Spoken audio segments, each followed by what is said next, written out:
Welcome to Synthaholic Games. I'm your host. Oh, hello. David Duncan. You I'm said your host, David David Duncan. Duncan. Hey, Brian, how's it going? Hey, David, how you doing? Continuity, right? Yep. All the I'm continuity. trying. All So right. here we are.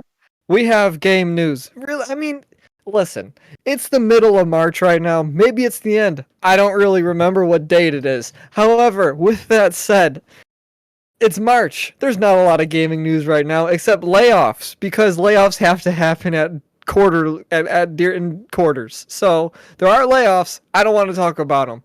So what we're going to talk about is other stuff. David, would you like to take us in? Because I don't know the order of stuff. Well, the order has changed. So it looks like we're Oh, talking oh about no. Overwatch 2 PvE completely canceled Oh after poor boy, sales. what a good one to What start what with. what a one to start with. That was actually supposed to be the last one. But anyway, Get that's out of the way. This that's one sucks. this one sucks. So, Brian, what do take we it know? away. What do we know? Blizzard, they lied to their entire fan base. What are you saying? What are you saying? Oh man, the whole point of Overwatch 2 was to bring player versus environment. Why do we keep bringing up Overwatch? Because David and me like 2016 Overwatch.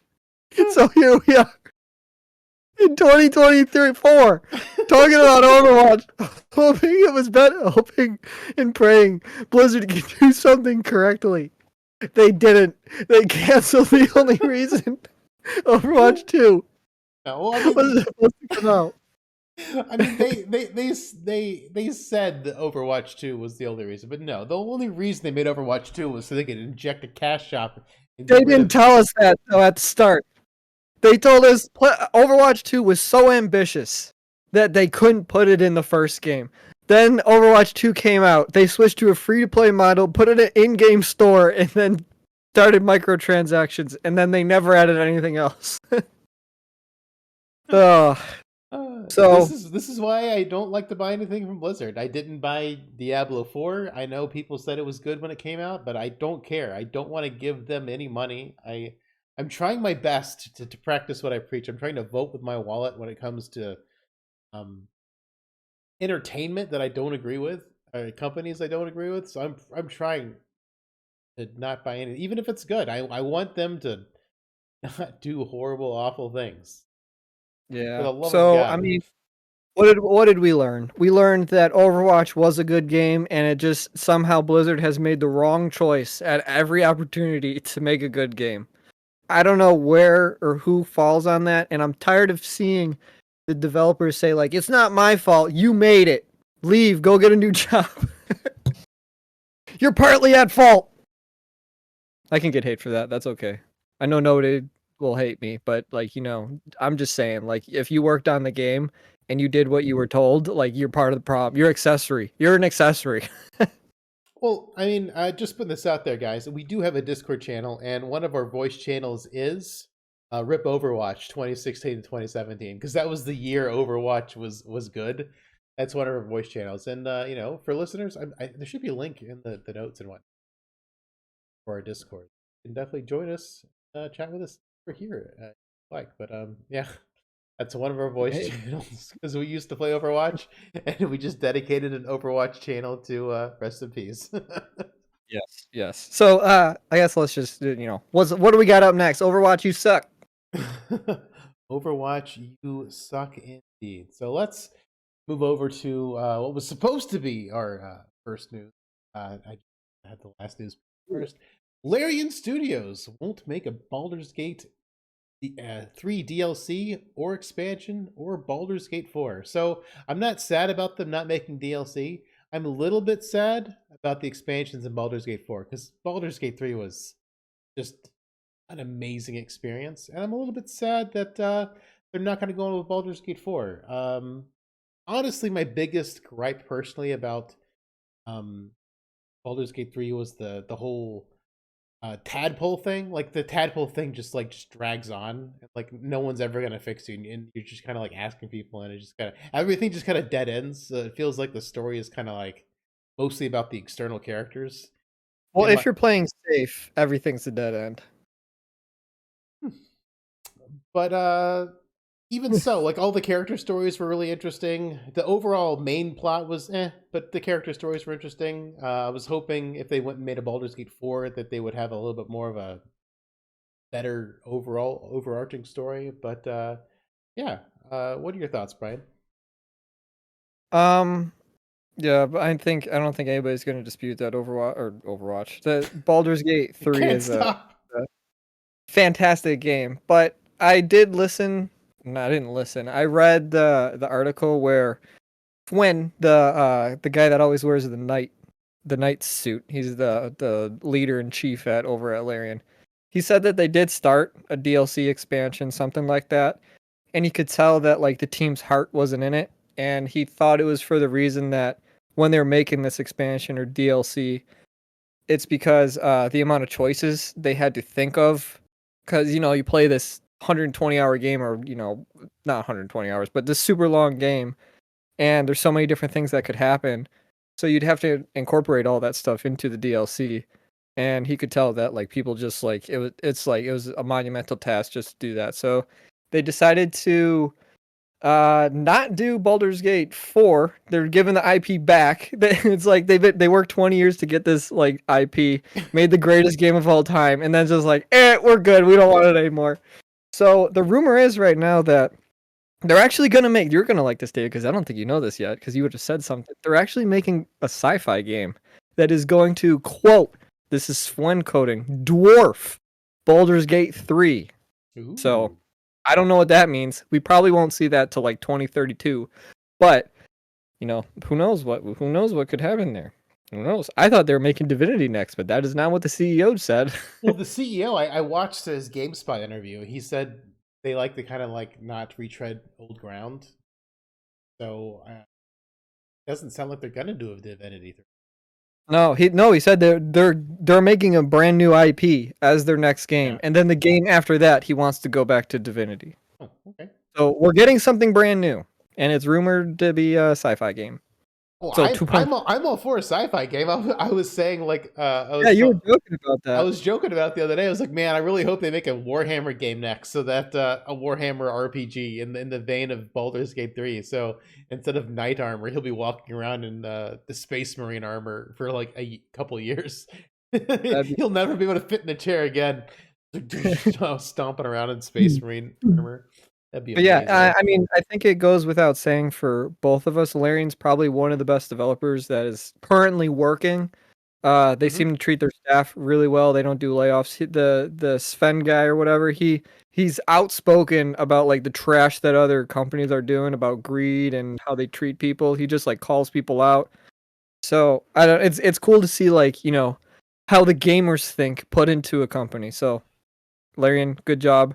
Anything you make, I will continue to support. I have played your Divinity games, and I have played Baldur's Gate 3, and I love all of them. Thank you, Larian. Thank you. Thank you. Thank you indeed, Larry. And yeah, and as long as they make multiplayer RPGs like Divinity Original Sin 2 and Baldur's Gate 3, I mean, it's It's an basically instant buy. it's basically a no-brainer to buy because I mean, my wife Brian and We're going I through a are playthrough right currently now. replaying Baldur's Gate 3 together. Like Yeah, we're partway through Act 1 playing it again. So I mean, good game. we're all playing different classes we haven't played before. So I mean, the replayability value for their games is high. So forward Yep. to dig deeper into that and seeing what they've got next. So I mean, yeah, I understand expansion being daunting task, especially for how big the game is. So, yeah, I mean, I get it, Makes and I like them like they're making DLC just a nickel and dime customer. Fantastic. And Yep. speaking of nickeling and diming the customer, this Oh, leads us what a to segue, this dude. leads us to our next story this week. And oh my goodness, the Listen, let me Dragon start with this. Stop. Let me start with this one. Let me click on this Take one. it, take it, take it. I played Dragon's Dogma 1 because I like dragons. And I played it because I knew Dragon's Dogma 2 was coming out. That was late last year. I remember telling you I was working my way through it. I was trudging through it. I told Yep. you it was janky sometimes. I Uh huh. told you some stuff that happened. Hmm? Baldur's Gate 2 comes out. Day 1. Boom. Negative reviews across the board. They were good before the game came out because the microtransactions weren't there yet. Now the game has come out. You can buy resurrection stuff with real money. You can buy fast travel things with real money. To Camp edit your stuff character, you can with real buy money. real stuff to change the way your character looks. Oh yeah, because Greedy that gets beyond. locked after you start the game or whatever. Yeah, I don't know if it's possible or not possible if you buy these DLCs or whatever microtransactions, do you get it forever or is it a one-time use for 2.99? I don't know if there's a limit to how many you can have. I don't know if you can earn them in game. I don't know. I don't care. As soon as you say there's transactions or microtransactions to fast travel and to get resurrected, I am off the table. I am no longer interested in Baldur's Gate or not Baldur's Gate. I'm no longer interested in Dragon's Dogma 2. I wish I was because I wanted to play it because I played the first game, but unfortunately, Yeah, they didn't. I feel bad for you. You went through and played the entire first game Yeah, man. for anticipation for the second game, and the second game they just do like. And Capcom's been been really good lately. They haven't been too predatory about their DLC. I mean, Street Fighter's always going to have DLC because that's just how they do. Their games are That's starting. just They've all had microtransactions in them. no, but they haven't been that bad. I mean, like Oh yeah, no, it's been. The Resident Evil 4 was like it's just Ada Wong DLC. That's actual content. Like I don't like DLC being a catch-all for everything. Like if it's actual content, that should be an expansion. Like back in the old days.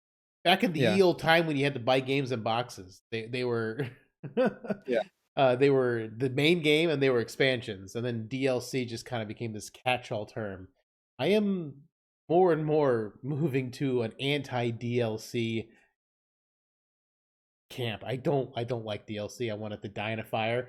Expansions, give me expansions. I'm happy to pay more for actual content to a game that makes the game uh, more gives more to the play, more areas, more levels, more whatever. If it increases actual content, I'm happy to do it. I don't like being nickel and dime. This is predatory on the way that like Ubisoft games are, and Shadow of War, the game where you had to buy EXP to like level up your orcs because otherwise it Yeah. took forever to get to the last part of the game because it was Not even. Not even. I played that game. Not even.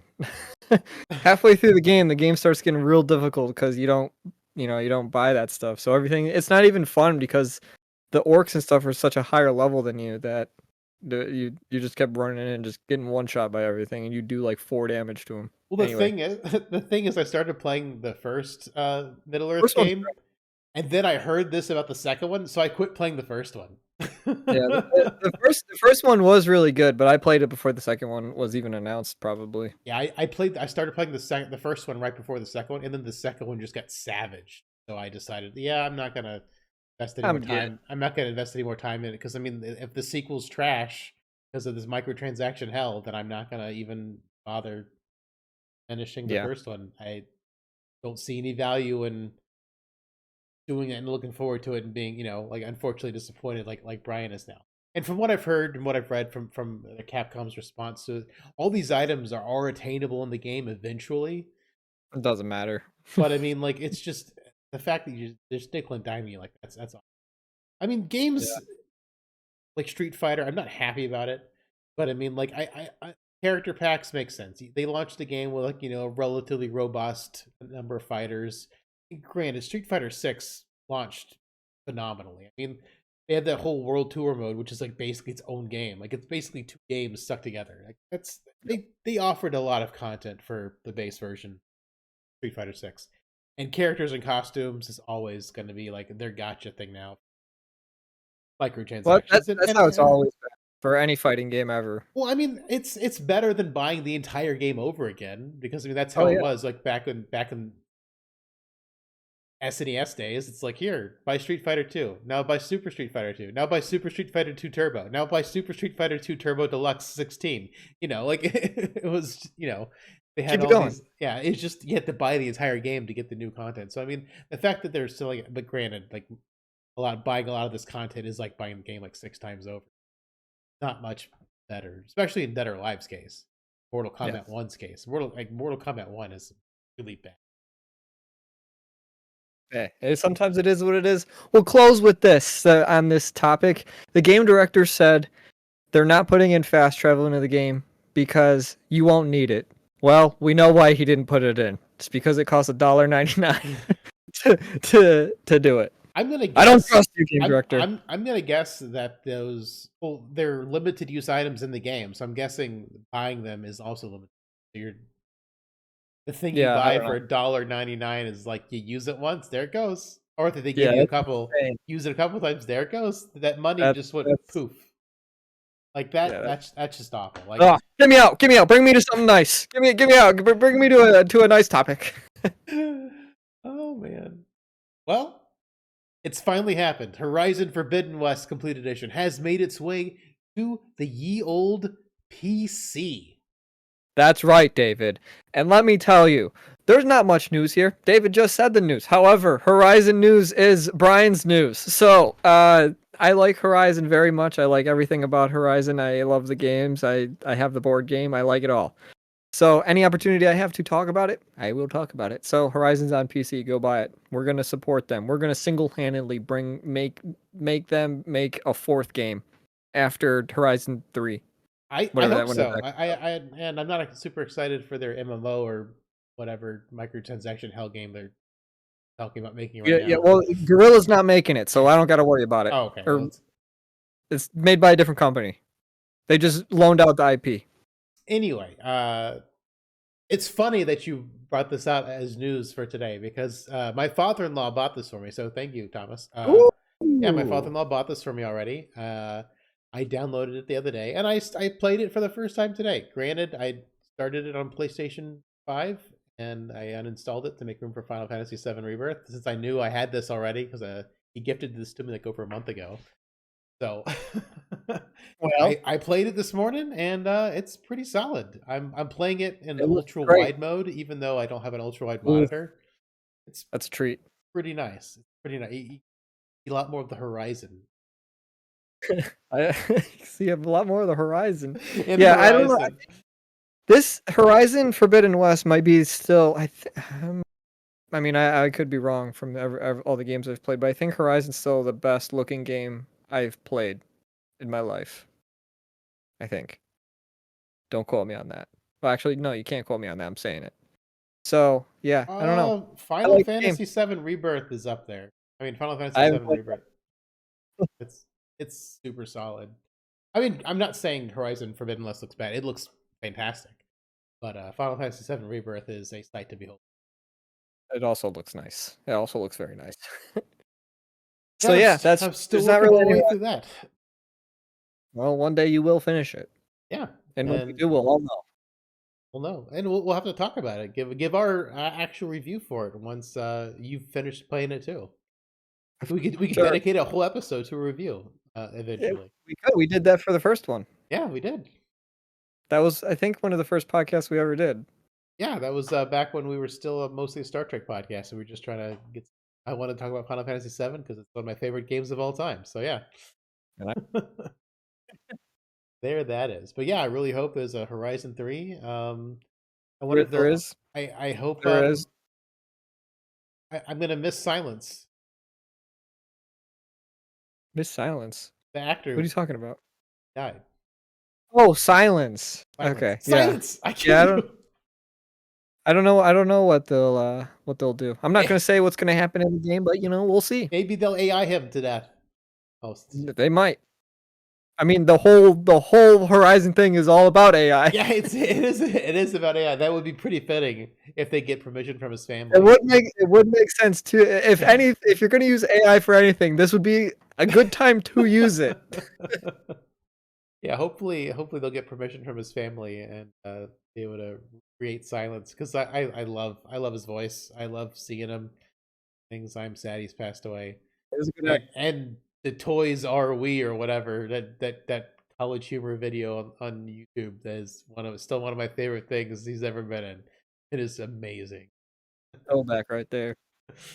So yeah, go get Horizon. I think that's all the gaming news we have for this week. Yeah, it was a Maybe little there'll bit be slim more. pickings, but we have what we have, and when we have a game we finished recently that we'll do, we'll definitely do that as well. So thank you for tuning in, and we'll see you next time. Email David at synthaholics@yahoo.com. Yeah, you can do that too if you want, and I'll join our Discord. We'll put that link in the show notes. So join the Discord and look at the sad rip Overwatch 2016 to 2017. Yes. The 1 year Overwatch was good. The 1 year. All right, guys. We'll catch you next time. Bye bye.